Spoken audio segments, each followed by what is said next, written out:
வணக்கம் தலைவா, அனைவருக்கும் இனிய வணக்கம். இன்றைக்கி நம்ம இந்த ஒரு வீடியோவில் இதை பற்றி பார்க்க போகிறோம் அப்படின்னு பார்த்தீங்கன்னா, டிஆர்பி மற்றும் பள்ளி கல்வித்துறையில் வந்திருக்க முக்கியமான தகவல்களை இந்த ஒரு வீடியோவின் வாயிலாக நம்ம பார்க்கலாம். தமிழக ஆசிரியர் தேர்வு வாரியத்தில் 2026 ஆனுவல் பிளானரை மாற்றி அமைக்க போகிறாங்க. எஸ்டிடி மற்றும் பிஇஓடைய தேர்வர்கள் இந்த கோரிக்கையை வச்சுருக்காங்க. என்ன அப்படின்றத இந்த ஒரு வீடியோவில் நம்ம கிளியர் கட்டாக நம்ம பார்க்கலாங்க. ஸோ ஆனுவல் பிளானரில் ஆசிரியர் தேர்வு வாரியத்தில் குறிப்பிட்ட தேர்வுகள் அனைத்துமே குறிப்பிட்ட தேதியில் நடத்தப்படுவதற்கு வாய்ப்புகள் இல்லை. ஸோ சம்திங் சேஞ்சஸ் நடக்கும்.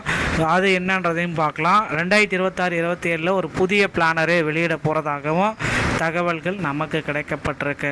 ஸோ இந்த புதிய தேர்வு அட்டவணையில் பள்ளி கல்வித்துறையில் 28,000க்கு மேற்பட்ட ஆசிரியர் பணியிடங்களை நிரப்புவாங்க அப்படின்றது எல்லோருடைய எதிர்பார்ப்புமாக அமைஞ்சிட்ருக்குங்க. ஸோ 28,000 ஆசிரியர் பணியிடங்கள் தமிழக பள்ளி கல்வித்துறையில் இருக்கும் அப்படின்றத நிச்சயமாக எதிர்பார்க்கலாம். ஸோ இதுக்கப்புறம் பார்த்தீங்கன்னா தொடக்க கல்வி இயக்குனருடைய செயல்முறைகளை பார்க்கலாம். புதிய வழிகாட்டுதலுக்கு பிறகு பெற்றோர் ஆசிரியர் கழகத்திற்கு புதிய நிர்வாகிகள் தேர்வு செய்யப்பட்டிருக்காங்க. திருத்திய வழிகாட்டுதல் அனுப்பப்பட்ட பிறகு பிடிஏ நிர்வாகிகள் தேர்ந்தெடுக்கப்பட வேண்டும். பிடிஏ செயலாளர் இந்த உத்தரவை பிறப்பிச்சிருக்காரு. 7 இந்த வீடியோவில் பார்க்கலாங்க. ஸோ ஆசிரியர் நியமனம் அரசு பார்த்திங்கன்னா ஒரு அதிரடியான முடிவு எடுக்கிறாங்க. பட்ஜெட்டுக்கு பிறகு பார்த்திங்கன்னா அமைச்சர் ராஜ்மோகன் மற்றும் வன்னியரசு பரபரப்பான சில ப்ரெஸ் மீட்ஸ் எல்லாமே கொடுத்துருக்காங்க. இதில் பார்த்திங்கன்னா பள்ளி கல்வித்துறையில் கிட்டத்தட்ட 25,000 ஆசிரியர் பணியிடங்களை நாங்கள் இந்த ஆண்டுக்குள்ளார நிரப்பிடுவோம். 2013-17 டெட்டில் பாஸ் பண்ண ஆசிரியர்களுக்கு உடனடியாக பணி நிரந்தர அறிவிப்பை நாங்கள் வழங்குவோம். அந்த மாதிரி அறிவிப்புகள் அனைத்துமே வெளியிட்டிருக்காங்க. தமிழ்நாடு அரசு பார்த்திங்கன்னா கொள்கை முடிவு ஆகஸ்ட் 24ஆம் தேதி நீதிமன்றத்தில் வெளியிட இருக்காங்க. இந்த கொள்கை முடிவில் ஒரு பெரிய அரசாணை ஒன்று வெளியாகிறதுக்கு ரெடியாக இருக்குங்க. தமிழ்நாடு அரசு இந்த அரசாணையை வெளியிட போகிறதுங்க. டெட் நீதிமன்ற வழக்கில் ஒரு இறுதி தீர்ப்பாக விரைவில் வரும் அப்படின்றது எல்லோருடைய எதிர்பார்ப்புமாக இருக்குது. பள்ளி கல்வித்துறையில் ஒரு புதிய அரசாணை வரும். அந்த அரசாணை பார்த்திங்கன்னா புதிய அப்டேட் பிரகாரம் பள்ளி கல்வித்துறையில் ஒரு மிகப்பெரிய மாற்றத்தையே மாற்ற போகிறது இருக்குது. டெட்டில் பாஸ் அனைத்து சிறப்பு டெட்டும் சரி காமன் டெட்டும் சரி எல்லாத்தையுமே 60 மார்க் எடுத்தால் பாஸ் என்ற அறிவிப்பை நீதிமன்றத்தின் வாயிலாக இன்னும் ஒரு சில தினங்களில் வரும் அப்படின்றது எதிர்பார்க்கலாம். ஓகேங்களா?